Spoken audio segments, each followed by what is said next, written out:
In October of 130, the flotilla stopped off at Hermopolis to visit an old temple dedicated by Ramses II, and it was while in port there that the drowned body of Antinous washed up on the banks. Hadrian was crushed. Like I said, no one knows for sure what happened, and I am certainly not going to push some version or another with certainty. Most of the ancient sources report that it was simply an accident while Antinous was off on a swim. But others suppose that Antinous committed suicide, either because he knew that the aged emperor would soon grow tired of him, or, perhaps worse yet, that the emperor would not grow tired of him, and Antinous would be trapped in a shameful pseudo-marriage he could not control. Still others state that Antinous was sacrificed, according to the mystical advice of Egyptian holy men, who told the emperor he could achieve long life if another died in his place. In this last telling, some have it that Antinous willingly gave himself up, some that Hadrian's agents killed the boy in his name, but without his knowledge, and others that Hadrian ordered up the murder himself. What are we to make of this jumble? Honestly, I don't think anyone knows. But the emperor's reaction to the news seems to belie that he was anywhere near growing tired of the boy, or that he ordered Antinous killed. Because, while in mourning, Hadrian founded a city in Antinous' honor at the site where he died. Further, the various astrologers and mystics the emperor often kept hanging around assured the emperor that the new star in the sky he had detected was indeed Antinous, and Hadrian declared that the boy had attained true godhood, and a new cult would be created to worship him. In fact, as it stands, Antinous is one of the most well-known faces of the ancient world due to the proliferation of statues and monuments Hadrian erected in his honor across the empire.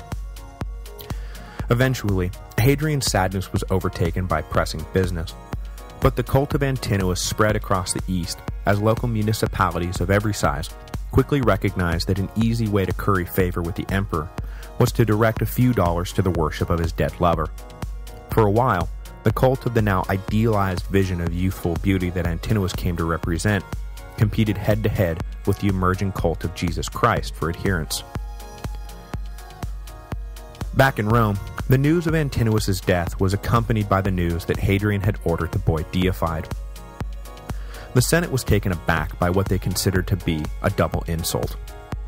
First, there was the fact that a non-imperial family member was being deified.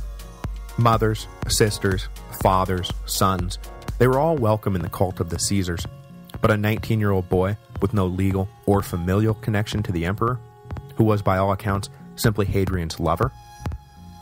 People knew Caligula had real consul. Was this really so different? Perhaps the more pressing concern for the Senate, though, was that Hadrian, in his grief, had bypassed them completely.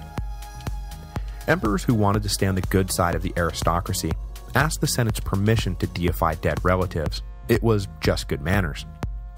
The last emperor to simply declare someone's divinity was Domitian, very early on in his reign. Not that he really cared much right at that moment, but by deifying Antinous, Hadrian suddenly found himself being compared not to Augustus and Trajan, but to Caligula and Domitian.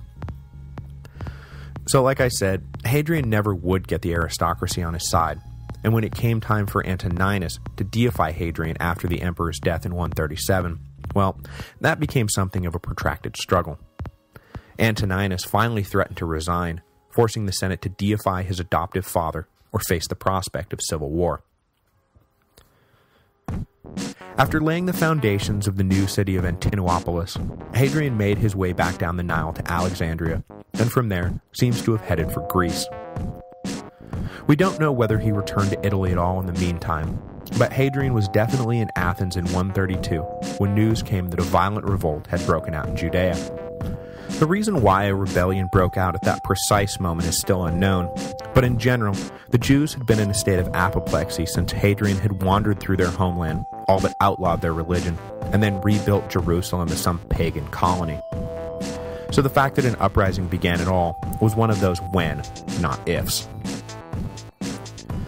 One thing we do know is that the revolt was not spontaneous. It was a carefully planned affair that had probably been in the making from the moment Hadrian departed Judea for Egypt. In addition to the network of caves and tunnels the Jewish fighters constructed to offer safe harbor in what was sure to be a guerrilla campaign, The Jewish leadership also hit upon a neat trick to help them secretly stockpile weapons. Knowing Hadrian's exceedingly high standards for military equipment, local Jewish craftsmen sent in deliberately shoddy weapons to the local Roman garrisons. When the equipment was predictably returned as substandard, it was picked out of the rubbish bin and reworked for use by the Jewish rebels. When the revolt finally did break out, Roman commanders were shocked at how well the Jews were armed. In 132, prepared as they were ever going to be, the Jewish leader Simon bar Kokhba announced that he was the Messiah Jewish prophecy had long promised, and that he was going to drive the pagans out of Judea and restore the independent kingdom of Israel. At first, the lunatic ravings of yet another Jewish Messiah struck the local Roman administrator Tinius Rufus as beneath his time and attention. But it soon became clear that Simon was leading a well-armed and politically unified insurrection force. The 2 legions at Rufus's disposal sustained heavy damage from the quick and mobile Jewish guerrillas, and reinforcements had to be sent in from Syria and Egypt. But the ineffectiveness of the new arrivals only bolstered Jewish confidence, and the legion from Egypt appears to have been completely wiped out sometime in 133. By this point, the whole province was in revolt, and the regular Jewish fighters found plenty of housing and supplies from non-combatant sympathizers across the country. Simon then declared independence for the new state of Israel, and with the Romans reeling from the unexpected force of the rebellion, the Jewish leadership found themselves in effective control of much of the province. Coins and edicts were issued, marking 132 as year 1 of a new Jewish state. But Hadrian was not going to stand by and watch a Roman province simply shrug off their imperial masters. He may have been a skeptic of the efficacy of war when it came to external threats, but internal threats were something else entirely. He ordered his best general, Sextus Julius Severus, to leave his post in Britain and make with all haste for Judea, and pick up as many troops as he felt necessary along the way. Hadrian and Severus's plan was simple: methodically use overwhelming force to crush the insurrection. It took plenty of time, money, and men to slowly grind out victory in Judea, but in 135, victory did come. It is reported that no fewer than 12 legions took part in the action that saw the Romans destroy 50 fortified towns and almost 1,000 separate villages. In addition to the heavy Roman casualties, almost 600,000 Jews were killed during the retaking of Judea. Severus finally strangled off Simon in the last holdouts in 135, and the legions declared victory. The devastation and depopulation that accompanied this last Jewish war, a war many scholars mark as the true beginning of the diaspora, reminds one of Tacitus's famous line, which the historian attributed to a British chieftain, that the Romans make a desert, and they call it peace. Surveying this desert, Hadrian decided to double down on his plan to eradicate the Jews and leave in their place a Hellenized population of Greco-Romans. Hadrian's post-war policy, then, was nothing less than cultural genocide. He banned the Jews from entering Jerusalem, still called Aelia Capitolina, continued his ban on circumcision, outlawed the Hebrew calendar, and prohibited the use of Torah law. The sacred scroll was carried up to the Temple Mount and burned, and for years afterward, Jewish scholars were executed for perpetuating their outlawed religion. As a final reminder that in Hadrian's eyes, Judaism was dead, the emperor renamed the province Syria Palestinia, after the Philistines, that ancient enemy of the Jews. It is hard to understate the effect all of this had on the future of Judaism. From 135 on, Judea was no longer the cultural, political, or religious center of Jewish life, and would not be again until well into the modern era. The Jewish communities scattered across the Roman Empire were forced to look to an enclave of Babylonian Jews for guidance, safe as those leaders were within the more tolerant borders of the Parthian Empire. As I just mentioned, some scholars mark the true beginning of the diaspora at Hadrian's genocidal victory of 135, rather than by the tame by comparison victory of the Flavians in 70. For having ordered the death and enslavement of their race and the eradication of their religion, Hadrian is uniquely despised within Jewish histories, who always follow the emperor's name with the epitaph, "May his bones be crushed." Next week, Hadrian will return to Italy where he will spend the last years of his life decaying into a bitter, agonized mess. Just as his ascension to power had been marked by political murder, so too would his release of it. These violent bookends to the emperor's career were all the proof the Senate needed to become convinced that despite all of his avowed pacifism, generosity, wisdom, and benevolence, that Hadrian was at his core a paranoid psychotic who would kill them all if given half a chance.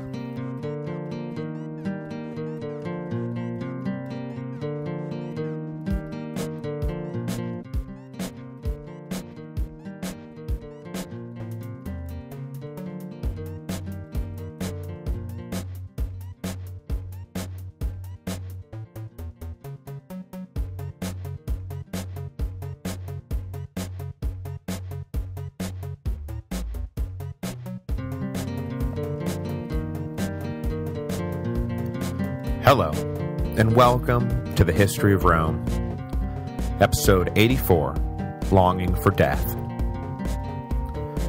Hadrian had been in Athens when word came in 132 that another revolt had broken out in Judea. The 2.5 years of fighting to retake the province would prove to be the most significant military operation Rome would engage in during Hadrian's reign, and it is likely, bordering on confirmed fact, that the emperor traveled to the troubled region to oversee the campaign for himself. But he did not stick around to see the conflict's resolution, and by 134, the emperor was back in Italy, having left the prosecution of the war in the hands of his best general, Sextus Julius Severus.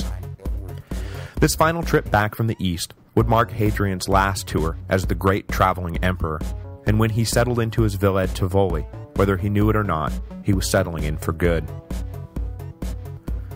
By all accounts, the last few years of Hadrian's reign were unhappy ones, both for the emperor himself and for everyone around him. His mental and physical health began to deteriorate, and as his life grew shorter, so too did his temper.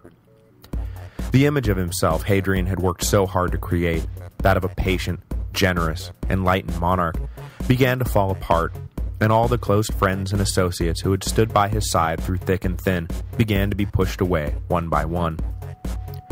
Hadrian had been proud to call the best and brightest the empire had to offer his personal friends. When he died, though, he was attended by none but a few slaves.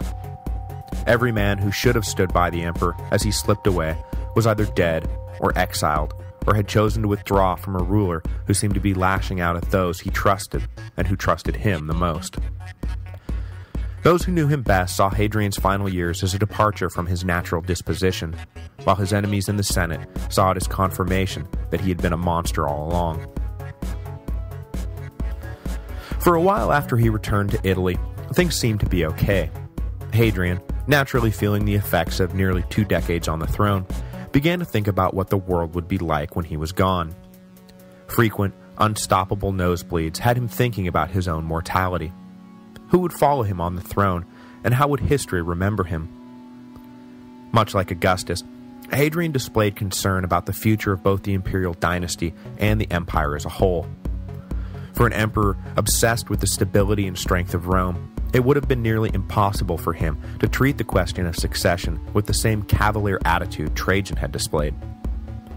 He had spent his life consolidating Rome's holdings and establishing peaceful relations with potential external threats. He did not want it all to be thrown away by some less enlightened successor. He needed to think long and hard about who he was going to hand power to. But it soon became apparent that the aging and very possibly dying emperor was not the same eminently rational man who had ruled the empire for so long.